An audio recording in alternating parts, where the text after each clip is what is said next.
What's up, Jen? Hello. Do you miss me? I do. I already forgot what you look like. Oh, my mustache is still going on. Jen, You know what? I did see your reel, so I should know. So you you look do. exactly the same. Now that I'm thinking about it. So what's going on? COVID's gone. You feeling good? Everything's all right? COVID's gone. Right. You know what?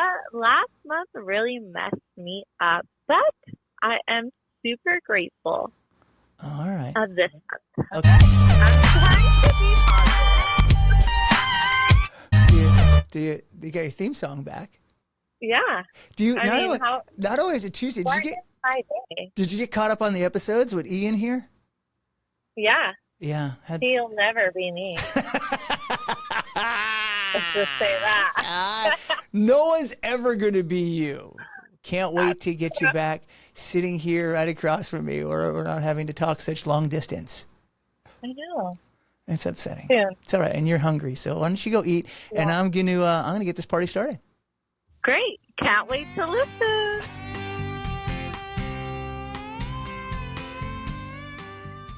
Welcome to the Where's the Focus podcast. WTF is an entertaining yet educational ride with top guests from every industry.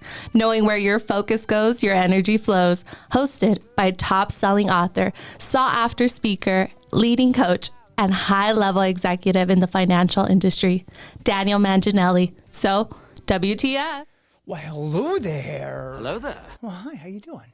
Welcome back to the Where's the Focus podcast. The WTF. The Where's the Focus? Focus. Well, I am trying to have Focus. Well, yeah, that's what I'm trying to have people do. Well, welcome back. Thanks for your feedback from last week on the Getting to Know You episode, especially those who let me know that I really have issues, because I already knew that, and I appreciate that. So let's jump into it. I did a meeting on Friday about what the difference between high achievers and those who are just average. It was a seminar I did a while back. The seminar was based of the traits of achievers. I did it 5 years ago, and I realized, when I reread it, it really applies to today. The question of why do salespeople achieve remarkable success while others seem to struggle? It's the question that has fascinated researchers, business leaders, sales professionals for decades. Two people could have the same product, same program, same price, in the same area, and one succeeds at a high level and the other just struggles. So being in any type of sales, I'm going to tell you right now, it's not an easy profession. It demands resilience, tenacity, the ability to adapt to an ever-changing landscape. But even with these challenging things in a challenging field, there are distinct factors that separate high achievers from the rest. So today I'm going to give you my top 10. Let's see if I can put that up. 10. There's 10 fingers there. And run through the top 10 of what I believe the difference that you have to be a high achiever. Number 1, mindset. The power of positive mindset cannot be overstated at all. Achievers tend to possess a growth mindset, which means they see challenges as opportunities. They learn and they grow. They embrace rejection as part of the process, and they view setbacks as stepping stones to success. Now, why this is number 1 to me is because if you don't believe you can do something, you will find every justification on why not to, rather than find a way to. You have to believe that it's possible before you could take any action. Number 2, product knowledge. It's nearly impossible to sell something effectively if you don't understand the insides and the outsides of the product. Achievers invest time in gaining deep product knowledge.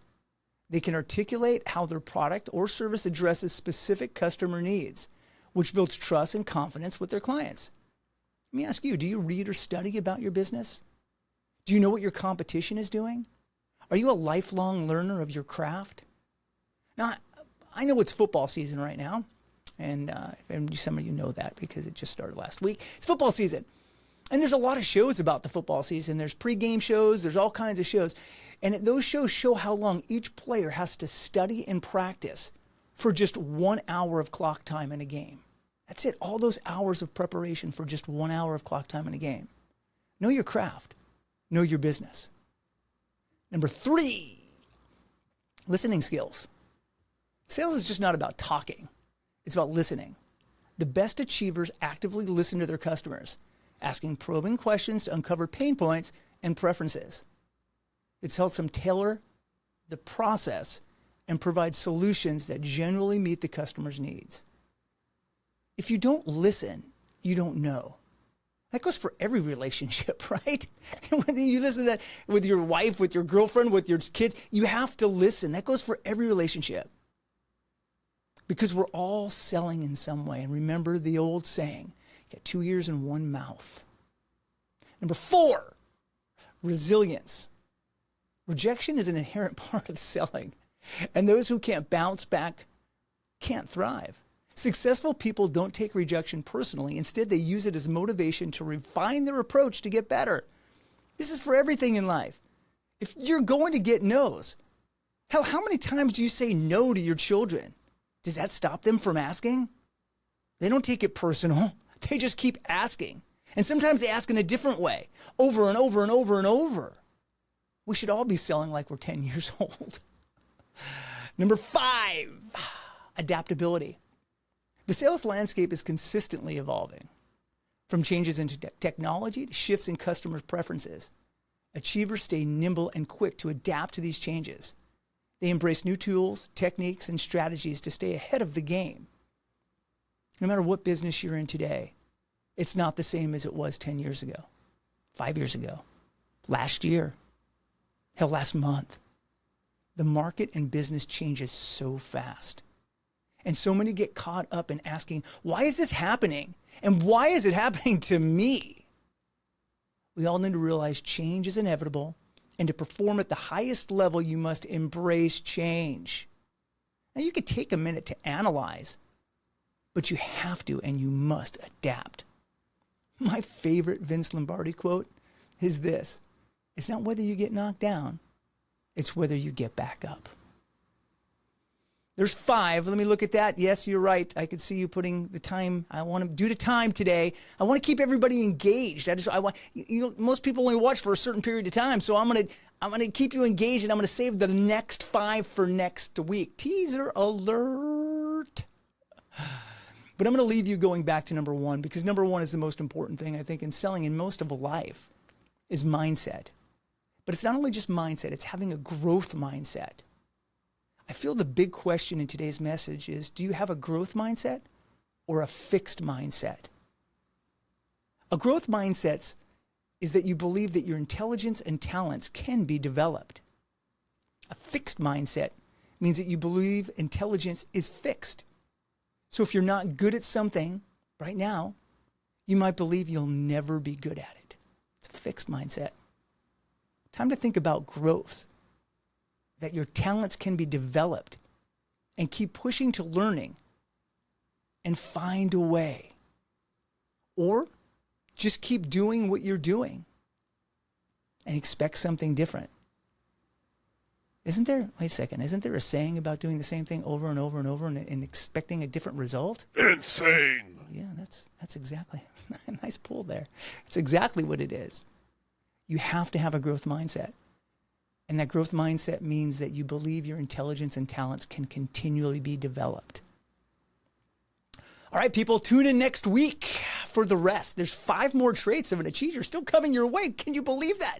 So if you don't want to forget, go ahead and subscribe. Hit that red button right there that says subscribe. Hit that button, and you'll only not only subscribe, but it's going to alert you when the next 5 come out, so you can anticipate, and they'll be there, and it's just going to come to right to your phone, and you're going to see it, and you're going to love it. Like and share this one. And remember, you'll get notified, but you're going to have to subscribe to do so. So hit that little red button at the bottom. So until next week, my WTFers, have some fun and make some dreams come true.